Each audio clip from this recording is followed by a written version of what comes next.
ESB. We got the John Glover 5.8%. Is that right? You either Glover or you hater.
All right. So some of you might be wondering, what does ESB stand for? Well, you know what? We're going to tell you. This is the John Glover ESB, which is extra special bitter. Again, off their website. Perfect representation of this classic English ale. The color is light amber to copper. The aroma has notable hop aromas, and the taste has mild hop bitterness with a hint of citrus. Feel is medium-bodied, ABV 6%. Beer tip.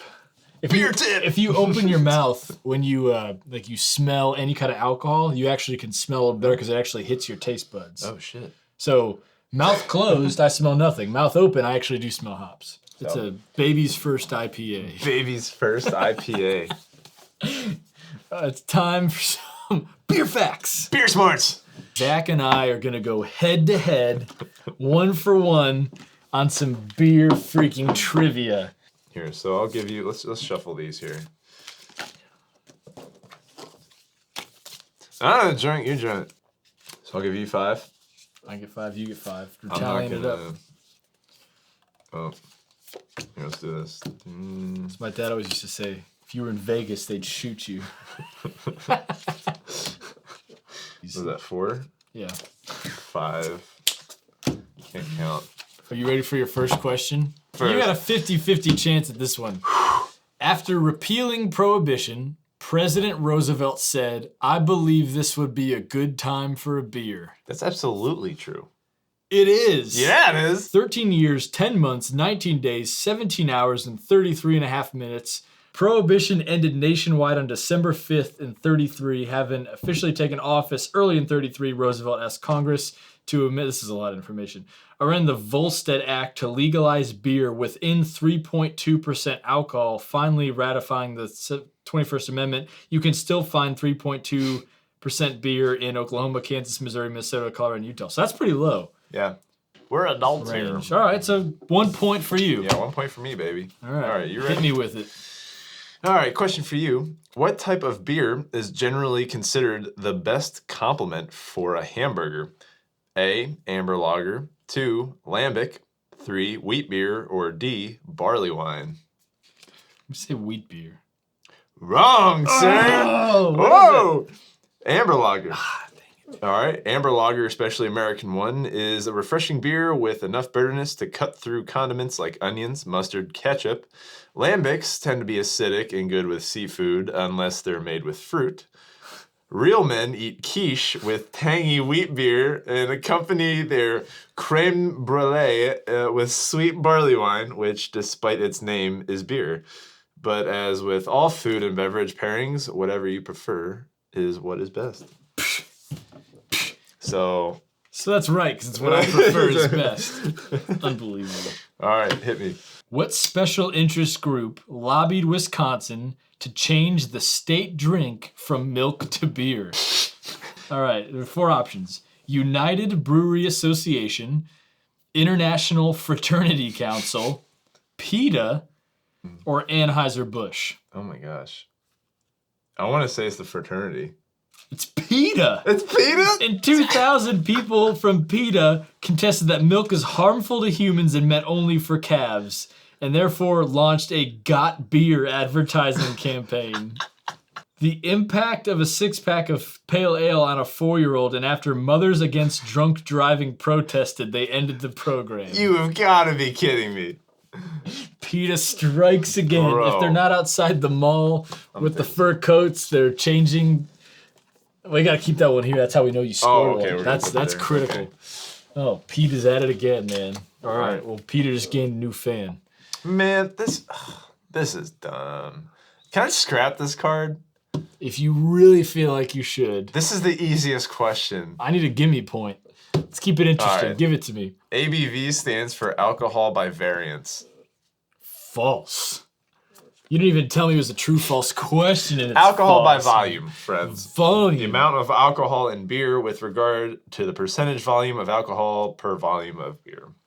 Pop question. What tool do I use to measure the ABV of the beer I brew? It's that spinny, floaty thing. Well, yeah. Right, but then you use a chart too. What's it called? Oh, fucking. Hydrometer. It measures the density of liquids. You should. Beer fact. All right, 1-to-1.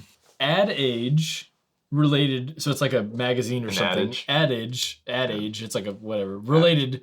Which beer slogan in the top 10 of all advertising campaigns? There's 4. This Bud's for you. Tastes great, less filling. Hey Mabel, Black Label. From the land of sky, blue waters. I'm gonna go with B. Yes. Yes? Oh! Tastes great, less fillings. That's Miller Lite. 2 points for me, baby. Yeah, look at you, man. You're putting. All right, I gotta keep up. That's pretty cool, though. That's a good fact. I would have gone between A and B. This Yeah. Bud's for you is a pretty big one. All right. For you, sir, true or false? A growler is 19th century slang for a bar bouncer. I'm gonna assume false. Totally false. You Okay. were right. Growler was the usually tin container used to carry out orders of beer from taverns in the late 19th and early 20th centuries. It was so named because of the sound of carbon dioxide bubbles escaping from the vents on the covers as the beer splashed around in the pail. Growlers lasted into the 1960s, although by this time they had become plastic and or paper containers. Paper. All right, it's 2-2. Arthur Guinness signed a lease on his famed brewery for 50 years, 150 years, 500 years, or 9,000 years.